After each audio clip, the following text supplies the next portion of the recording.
The girl pressed her palm against the cold alloy wall and felt the ship hum. No engines, no thrust plumes, just motion. Outside the viewport, 73 warships formed a crescent that could swallow a moon, and every sensor array pointed at her little scout like she was already debris. The Kaelthar Sovereignty had rules about trespass. Commander Veshk recited them aloud from the bridge of the Talon of Ascendancy, his voice carrying through the fleet channel with the smugness of someone who had never lost. Unidentified vessel, you have violated sovereign space. Power down and prepare for boarding, or we will interpret silence as hostility. He expected panic. He expected engine flare as the intruder tried to flee. Instead, the tiny craft, no larger than a maintenance pod, drifted forward at a leisurely crawl, its hull matte black and featureless. No exhaust signature.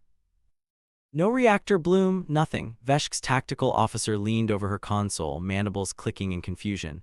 Commander, the vessel is accelerating, but there's no propulsion signature. No plasma, no antimatter, no ion wake. Then it's a sensor error, Veshk said flatly. Recalibrate. She did. The reading stayed the same. The little ship was moving faster now, a dark speck against the backdrop of a dying star, closing the distance between itself and the crescent formation. Veshk felt a prickle of irritation. This was supposed to be a show of force, not a puzzle. The Sovereignty had come to this sector to remind the fringes who own the stars. One human scout wasn't going to ruin that. He opened the channel again. Final warning, stop your approach or be destroyed. The response crackled through, young and clear and faintly amused. You know, I thought about stopping, but then I remembered you blew up my cousin's freighter last month, so I'm going to keep going. Veshk's pupils narrowed. A human, that explained the audacity, if not the stupidity. Humans had a reputation for bravado, but bravado didn't bend physics. He gestured to his weapons officer. Fire a warning shot, 50 meters starboard of her bow. The particle lance flickered out, a thread of annihilation that could carve through asteroids. It missed the scout by exactly 50 meters. The little ship didn't flinch, it didn't even adjust course. It just kept coming, silent and steady, like a stone rolling downhill. Inside the scout, Quinn pressed her forehead against the viewport and grinned. Her hands rested on a console that didn't glow, didn't hum, didn't do anything a normal console was supposed to do. It was smooth and dark, like touching the surface of deep water. She thought faster, and the ship listened. She thought quieter, and the universe bent around her like she wasn't even there. The drift drive didn't push, it didn't burn fuel or split atoms. It just asked the space ahead to move and the space behind to stay still. No one understood how it worked. Mara had found the prototype in a derelict station orbiting a neutron star, wedged into a locker with a handwritten note that said, "Don't let them have it." She hadn't. She'd bolted it into her scout, taught herself to think in directions instead of speeds, and now she was functionally invisible to every sensor the Kaelthar Sovereignty had ever built. She checked the distance, 300 kilometers. The crescent formation was tightening, warships repositioning to bracket her approach vector. They thought she was trapped. She thought about the freighter, her cousin's freighter, still tumbling through the void with a hole punched clean through its reactor core. 15 crew, 15 funerals. No apology, no trial, just a message from the Sovereignty saying collateral damage like it was a weather report. Mara exhaled slowly. Okay, Veshk, let's see how you like surprises. She thought through, and the ship obeyed. The Talon of Ascendancy was 11 kilometers long, bristling with cannons and shielded by overlapping energy fields strong enough to shrug off a meteor storm. Veshk stood at the center of its bridge, surrounded by holoscreens showing formations, trajectories, power levels. Everything was where it should be. Everything except the human scout, which had just vanished. Tactical, Veshk snapped. Where is she? The officer's crest flared in alarm. Unknown, Commander, she's not on scopes, no debris field, no warp signature. The lights flickered, then died. Every screen on the bridge went black, and in the sudden silence, Veshk heard the hull groan, a deep, resonant sound like a bell tolling underwater. Emergency lighting kicked in, bathing the bridge in red. His crew scrambled, pulling up damage reports, scanning for breaches. Reactor offline, someone shouted. Primary shielding offline, hull integrity, the voice faltered. Commander, we have a puncture, decks 12 through 18, clean through, no explosive residue, no thermal scarring. It's like something just passed through us. Veshk felt his throat tighten. He looked at the main view screen, now running on backup power. The rest of the fleet was still there, formations intact. But the flagship was dark, drifting, a giant corpse bleeding atmosphere from a wound no one had seen coming. And somewhere out there, the little black scout was already gone. Mara didn't look back. She was 3,000 kilometers away now, coasting through the debris field of an old battle, letting the wrecks mask her trajectory. Her hands trembled slightly on the console, adrenaline still singing through her veins. The drift drive had worked exactly as she'd hoped, slipping through solid matter like it wasn't there, leaving the Talon with a hole the size of a cargo container and no functional power grid. She allowed herself a small smile. Then she opened a tight beam transmission, encrypted and bounced through 4 relay satellites, addressed to a frequency she'd memorized 3 years ago. This is Mara Quinn to any human fleet elements in the outer marches. The Kaelthar flagship is dead in the water, coordinates attached. If you're planning a counteroffensive, now's your window. She cut the line and banked hard, threading between 2 shattered hulls. The Sovereignty would recover, they always did. But for the next few hours, their crescent was broken, their commander was humiliated, and somewhere out in the black, a girl in a scout ship was proving that size didn't matter half as much as surprise. Admiral Cale Thorne had been drinking coffee when the message arrived. Not the synthesized sludge most ships served, but real Colombian dark roast, smuggled in from a colony that still had soil and rainfall. He was halfway through his second cup when his aide, Lieutenant Akoy, burst onto the observation deck with a datapad and an expression that said this changes everything. Admiral, priority signal from an unregistered source, claims they just disabled the Talon of Ascendancy. Thorne set his cup down carefully. Disabled how? Akoy handed over the pad, rammed it, silently, no weapons fire, no propulsion signature. The Sovereignty's entire crescent formation is scrambling. Whoever did this is either insane or using tech we've never seen. Thorne scanned the message.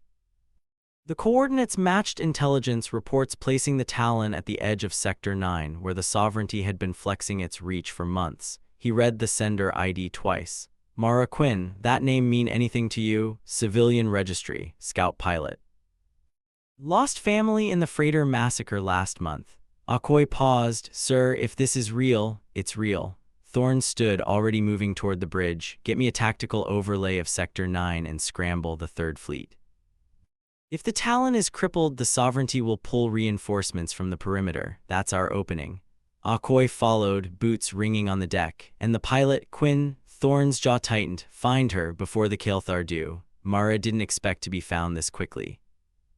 She tucked herself into the shadow of a rogue planetoid, powered down everything except life support, and was halfway through a protein bar when the proximity alarm chirped. She froze, staring at the readout. 3 ships, human configuration, closing fast but broadcasting friendly transponders. She hesitated. Friendly didn't always mean safe, but the Sovereignty knew where she'd been, and if they were sending hunters, they wouldn't bother with transponders. She tapped the console and opened a narrowband channel. This is Mara Quinn. If you're here to arrest me, you're wasting fuel. The response was immediate, a woman's voice, calm and professional. Quinn, this is Commander Saria Vale, 3rd Fleet Rapid Response. Admiral Thorne wants a conversation. We're not here to arrest you. We're here to keep you alive. Mara let out a breath she didn't know she'd been holding. I'm listening. Vale's ship, a sleek corvette built for speed, pulled alongside the Scout 10 minutes later. Mara docked reluctantly, stepping through the airlock into a corridor that smelled like ozone and recycled air. Vale met her there, a woman in her 40s with sharp eyes and a handshake that felt like a test. You've made quite an impression, Quinn. Half the fleet thinks you're a ghost, the other half thinks you're a tactical genius. I'm just a pilot with a grudge, Mara said, and a very weird engine. Vale's smile was thin. The Admiral wants to see that engine, and he wants to know if you can do it again. Mara followed her to the Corvette's briefing room, a cramped space dominated by a holodeck showing the Sector 9 battlefield. Admiral Thorne stood at the center, tall and gray-haired, with the kind of presence that made people straighten their spines. He looked at Mara for a long moment, then nodded. You rammed the Talon of Ascendancy, alone with a scout ship. Yes, sir. How? Mara hesitated. The drift drive was her secret, her leverage. If she handed it over, she'd lose the only thing keeping her from being just another casualty statistic. But if she didn't, the Sovereignty would keep burning colonies, keep killing freighters, keep acting like the galaxy was theirs to carve up. She met Thorne's gaze. I found something. A drive system that doesn't interact with normal space the way conventional engines do. It lets me move without thrust, pass through solid matter, stay invisible to most sensors. I don't know who built it, but I know what it can do. Thorne's expression didn't change. Can you teach someone else to use it? No, it's intuitive. Like thinking in a direction instead of pressing a button. I've tried explaining it, doesn't translate. Vale leaned forward. So you're the only one who can pilot it. For now. Mara crossed her arms, but that's not why I'm here. I didn't come to join a fleet or start a war. I came because the Sovereignty killed people I loved and I wanted them to feel what that's like. Mission accomplished. Thorne's mouth twitched, almost a smile. Except you just gave us the opening we've been waiting for. The Talon is offline, the Crescent is disorganized. If we move now, we can push the Sovereignty back 3 sectors and cut off their supply lines. Mara felt a knot form in her chest. I'm not a soldier. No, Thorne agreed. You're something better, you're unpredictable. And right now, that's the only advantage we have. He brought up a tactical overlay, highlighting the Crescent formation. The Sovereignty will regroup in 6 hours. Before that happens, I need you to do one more thing. Their command carrier, the Ecliptic Fang, is pulling reinforcements from the perimeter. If you can disable it the same way you disabled the Talon, we can shatter their command structure long enough to retake the colonies they've occupied. Mara stared at the hologram. The Ecliptic Fang was twice the size of the Talon, bristling with point defense systems and surrounded by escorts.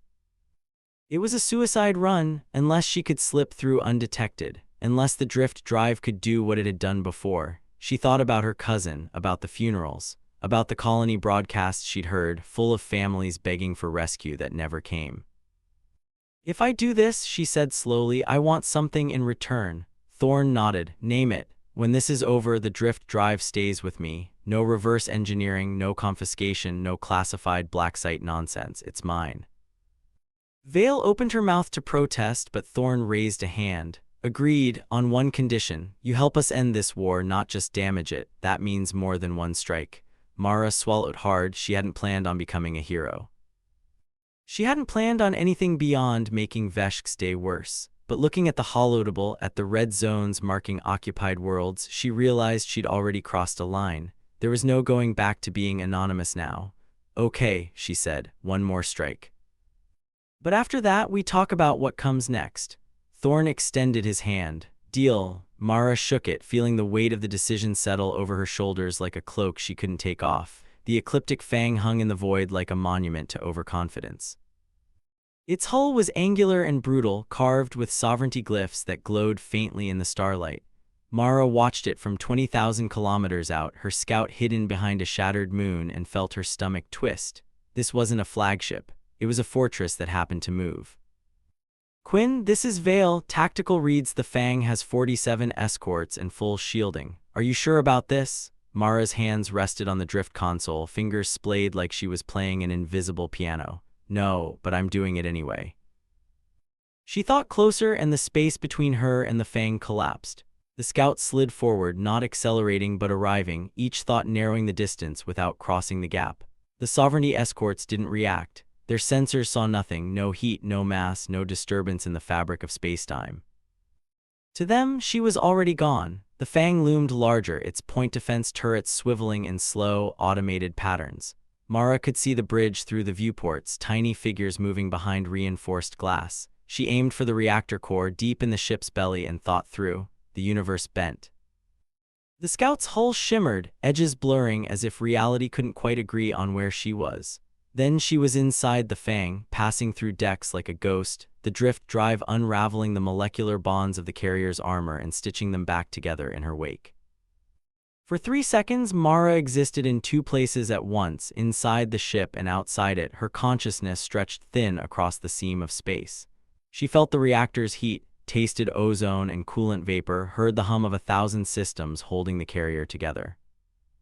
Then she was through, emerging on the far side with the Fang's lights flickering behind her. She didn't look back. She just thought away, and the scout leapt into the dark. On the bridge of the Ecliptic Fang, Fleet Coordinator Jarex felt the deck shudder. Emergency, klaxons wailed, red lights cascading across every console. Her second-in-command shouted over the noise, voice tight with panic. Reactor breach, core containment failing, estimate 8 minutes to critical failure. Jarix gripped the railing, mandibles clicking in fury. How? We had full shields, no weapons fire detected. No explanation, coordinator, it's as if the hull just opened. Jarix's mind raced. The Talon had gone dark the same way. No warning, no attack, just sudden catastrophic failure. She opened the fleet channel, forcing calm into her voice. All ships, this is Jarix. Evacuate the Ecliptic Fang. Repeat, evacuate immediately. Bring point defense online and scan for. She stopped. Scan for what? Ghosts? The reactor went critical 6 minutes later. The Fang didn't explode, it collapsed inward, a slow implosion that crushed decks and vented atmosphere in lazy spirals. By the time the first rescue shuttles arrived, the carrier was a crumpled shell, its backbone snapped, its crew scattered across a dozen smaller vessels. The crescent formation broke. Without the Fang to coordinate logistics, the Sovereignty's reinforcements stalled, ships pulling back to regroup and refit. Admiral Thorne's Third Fleet surged forward, reclaiming 3 colonies in the span of a day. And Mara Quinn, exhausted and shaking, docked with Vale's corvette and slept for 14 hours straight. When she woke, Vale was waiting with coffee and a grim smile. You did it. The Sovereignty is in full retreat. Thorne's calling it the fracture, 1 pilot, 2 strikes, and their entire offensive collapsed. Mara took the coffee, hands still trembling. How many did we lose? In the counteroffensive, 43 ships, but we saved 9 colonies. Thorne estimates 12,000 lives. Mara closed her eyes. 12,000 lives versus 15 crew on a freighter. The math didn't balance, it never would, but it was something. Vale sat down across from her. The Sovereignty is asking for a ceasefire, they want to negotiate. Thorne thinks they're stalling, but it's the first time they've blinked in 5 years. Good. Mara set the coffee down. Then I'm done. Vale's expression hardened. Quinn, the war isn't over if we pull back now. I said I'd help you end it, not fight it forever. Mara's voice was flat, drained of emotion. I kept my end of the deal. The drift drive is mine. I'm going home. Vale stood, jaw tight. And if they come back, if they rebuild and hit us again? Mara met her gaze. Then maybe you'll figure out how to fight without needing one girl in a scout ship to do it for you. She walked out before Vale could respond, heading back to the docking bay where her scout waited. The drift console hummed softly under her palm, and she thought away, letting the ship carry her toward the outer marches and the quiet she'd been chasing for months. Behind her, the Third Fleet celebrated. Ahead of her, the stars stretched out like an endless road, and for the first time in weeks, Mara felt like she could breathe. Mara made it 2 weeks before the message found her. She'd been drifting through the belt, a graveyard of dead stations and forgotten outposts where people went to disappear. Her scout was tucked into the hollow of a gutted frigate, camouflaged and quiet, when the tight beam transmission punched through her comms like a fist through glass. No preamble. Just coordinates and a voice she didn't recognize. Mara Quinn, the Sovereignty knows about you. They're calling you the Silent Blade. They've put a bounty on your ship, alive or salvage, doesn't matter. You have 48 hours before every hunter in 3 sectors comes looking. The line went dead. Mara stared at the console, heart hammering. She pulled up the coordinates. They pointed to a neutral station in the drift lanes, a place called Haven's Rest where treaties held and weapons stayed holstered. Whoever sent the message wanted her there, wanted her exposed. She should have run. Should have thought away and vanished into the black where no one could follow. But the message had said the Sovereignty knows, and that meant her cousin's freighter wasn't the only target anymore. That meant this wasn't over. She plotted a course and let the drift drive carry her toward Haven's Rest. The station was old, a spinning wheel of metal and glass tethered to an asteroid rich in water ice. Mara docked in a bay marked for transient traffic, keeping the drift drive primed and ready. The corridors smelled like fried food and recycled sweat, packed with traders, refugees, and the kind of people who didn't ask questions. She found the meeting spot in a dim bar called the Vale, where patrons huddled over drinks and privacy screens flickered between tables. A man sat alone in the back corner, human, mid-30s, with the kind of scars that came from surviving things most people didn't. He gestured to the seat across from him. Mara Quinn, sit. She didn't. Who are you? Name's Rourke. Used to run intelligence for the Third Fleet. Now I run myself. He slid a datapad across the table. The Sovereignty didn't just put a bounty on you, they reverse-engineered debris from the Talon, found traces of exotic particles they can't explain. They're calling it dark slip tech. And they want it bad enough to burn worlds. Mara's throat tightened. They don't have the drive, not yet, but they've got your trajectory data from the Fang strike. They know you came from the outer marches. They're sweeping derelict stations, checking salvage logs, pulling records from every colony you've been near in the last 5 years. Rourke leaned forward. They'll find where you got the drive, and when they do, they'll find you. Mara sat down slowly. Why tell me this? Because I've seen what the Sovereignty does when they want something, and because Thorn asked me to. Rourke tapped the datapad. He's offering you a deal. Come back, work with Fleet R&D. Help us understand the drift drive well enough to counter it in case the Sovereignty builds their own. In exchange, we hide you. New identity, new ship, new life. I don't want a new life. Mara's voice was low, strained. I want to be left alone. Then you should have stayed anonymous. Rourke's tone wasn't unkind, just blunt. You rammed 2 capital ships and broke their offensive. You're a symbol now. The Sovereignty can't let that stand. And if they can't find you, they'll start burning stations until someone gives you up. Mara felt the weight of it settle over her like chains. She'd thought disabling the Talon was justice. She'd thought the Fang was necessity. But every choice had echoes, and now those echoes were circling back, fangs bared. What if I destroy the drive? She asked. Take it apart, scatter the pieces, make it so no one can ever use it again. Rourke shook his head. Then the Sovereignty wins anyway. They'll say you were a fluke, a lucky hit. They'll rebuild, and next time we won't have you to crack their formations. He paused. But if you work with us, if we can figure out how to detect dark slip signatures, we can level the field. Make it so they can't sneak up on colonies the way you snuck up on them. Mara stared at the datapad. She thought about the families on those 9 colonies, the ones Vale said they'd saved. She thought about her cousin, about the freighter crew, about every person who died because the Sovereignty thought they owned the stars. If I do this, she said quietly, I don't become fleet. I don't take orders, I consult, I help, but the drive stays with me. Rourke smiled faintly. Thorn figured you'd say that. He's already got the contract drafted. Mara took the datapad and scanned the terms. It was fair, more than fair, a stipend, protected status, autonomy. She could walk away after 6 months if she wanted, but the clause at the bottom made her pause. Should Mara Quinn's expertise result in successful countermeasures, she will be granted full pardons for any prior unauthorized military actions. She looked up. Pardons for what? Ramming 2 Sovereignty capital ships without authorization is technically an act of piracy, Rourke said dryly. Thorns covering your back, making sure no one tries to court-martial you later. Mara laughed, short and bitter. I hadn't even thought about that. That's why you need people like Thorn. Rourke stood. The transport leaves in 2 hours, Base 7. If you're not on it, I'll assume you're running and I won't blame you. But if you are, he tapped the table, we might actually win this thing. He walked out, leaving Mara alone with the datapad and a drink she hadn't ordered. She stared at the contract for a long time, weighing the cost of saying yes against the cost of saying no. Both paths led to places she didn't want to go. But only one let her choose how the story ended. She drained the drink, stood, and headed for Bay 7.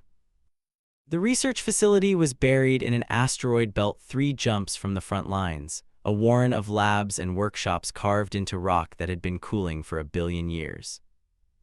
Mara's scout sat in a reinforced hangar, surrounded by sensor arrays and technicians who looked at it like it was a puzzle and a prayer combined. Dr. Elias Tam was the lead researcher, a wiry man with kind eyes and hands that never stopped moving. He met Mara in the hangar, offering a handshake that was warm and surprisingly strong. Ms. Quinn, I've been looking forward to this. Everyone keeps saying that, Mara muttered. Like I'm a celebrity. You disrupted a superior force with inferior resources. That makes you either very lucky or very brilliant. I'm betting on brilliant. Tam gestured to the scout. May I? Mara nodded, following him up the boarding ramp. The drift console gleamed under the lab lights, its surface smooth and dark. Tam knelt beside it, pulling out a scanner that beeped softly as it passed over the drive. He frowned. Fascinating, the material is shifting, like it's not entirely solid. Quantum flux? I don't know, Mara admitted. I just think at it and it responds. Tam glanced up, eyebrows raised. You think, not input commands, not activate protocols. You think, yeah, it's like the drive reads intent. I picture where I want to go, how fast, and it makes it happen. Mara touched the console and it hummed faintly. When I ram something, I'm not thinking about breaking through. I'm thinking about being on the other side. The drive just interprets that as moving through, not around. Tam sat back, expression thoughtful. That suggests the drive interfaces directly with neural activity, possibly telepathic, possibly empathic. If the Sovereignty tries to reverse engineer debris, they won't get far. They'll be missing the operator. Good, Mara said. Let them waste time. Tam smiled. But it also means we can't replicate it, not without understanding how your brain communicates with the drive. Which brings us to the real question, are you willing to let us study that connection? Mara stiffened. You want to scan my brain, non-invasively, neural mapping, nothing more. We need to identify the signal pattern you're using. If we can isolate it, we might be able to build a detector, something that senses when a drift signature is active nearby. Tam's voice was gentle. You'd still be the only one who can fly the drive, but we'd have a way to know when someone else tries. Mara looked at the console, then back at Tam. And if I say no, then you say no. This is consultation, not conscription. Tam stood, brushing dust off his knees. But I'll tell you this, the Sovereignty is adaptive. They'll figure out a counter eventually, whether we help them or not. The question is whether we figure it out first. Mara exhaled slowly. Okay, map away. The process took 3 days. Mara sat in a padded chair while scanners hummed around her, thinking through the motions of flight, forward, through, away. Tam and his team recorded everything, building a profile of her neural activity that looked like a storm of light on their monitors. On the 3rd day, Tam called her into the observation lab. We've got something, look at this. He brought up a graph showing wavelengths and frequencies.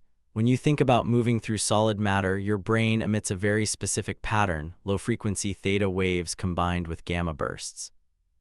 It's consistent, repeatable, and completely unique to you, so you can't copy it, correct, but we can detect it. Tam tapped a second screen showing a prototype sensor array. This is a dark slip detector.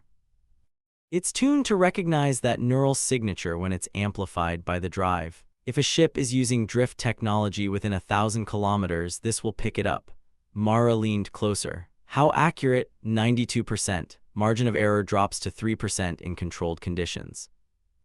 Tam's smile was tired but triumphant. We can't stop you, but we can see you coming. Mara felt a chill. So can the Sovereignty if they build their own. Yes, which is why Thorn wants to deploy these on every fleet vessel before the ceasefire talks collapse. Tam met her gaze. You've given us a chance, Mara. Now we have to use it. She nodded slowly. Then let's make sure they work. The first field test came 2 weeks later. A Sovereignty patrol had been spotted near the borderlands, probing defenses, testing response times. Thorn sent a single frigate, the Resolute, equipped with the dark slip detector and orders to engage only if the patrol crossed the ceasefire line. Mara watched from the research facility, sitting beside Tam as the feeds came in. The frigate's sensors lit up, tracking the patrol ships as they drifted closer. Then the detector pinged, a faint signal, low frequency, unmistakable. Contact, the Resolute's captain reported. Unknown vessel using dark slip signature. Range 800 kilometers. Mara's breath caught. They built one. Tam's face was grim. Or salvaged yours. The Sovereignty ship materialized on scopes seconds later, accelerating without thrust, heading straight for the Resolute. But this time, the fleet was ready. Point defense turrets locked on, tracking the dark slip signature, and fired. The Sovereignty ship took evasive action, but its advantage was gone. It was visible now, predictable, and the Resolute's crew had trained for exactly this scenario. The engagement lasted 4 minutes. The Sovereignty ship retreated, shields damaged, leaving the Resolute victorious. Thorn's voice crackled through the comms, addressing the research team.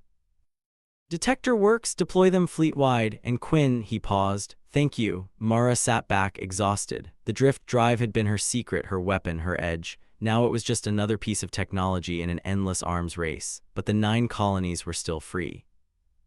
The Sovereignty was retreating, and somewhere out there, families were waking up to mornings they wouldn't have had without her. You okay? Tam asked. Mara nodded. Yeah, just realizing I can't take this back. No, Tam agreed, but you can shape what comes next. She thought about that, about the scout waiting in the hangar, the drift drive humming under her palm, the stars beyond the asteroid belt stretching into infinity. She'd rammed 2 flagships and broken an armada. She'd become a symbol, a legend, a girl in a tiny ship who refused to be ignored. And maybe that was enough. Maybe the rest, the detectors, the treaty talks, the slow grind of peace could belong to someone else. She'd done her part. She'd kept her promise. Mara stood, heading back to the hangar. I'm going to take the scout out for a test run, make sure the drive still works after all your poking. Tam smiled. Happy flying, Ms. Quinn. She climbed into the cockpit, sealed the hatch, and pressed her palm to the console. The drift drive hummed, warm and familiar, and she thought away. The scout slipped into the black, silent and unseen, carrying her toward the edge of the system where the stars burned cold and the universe felt just a little bit kinder. Behind her, the war continued. But for now, Mara Quinn was free.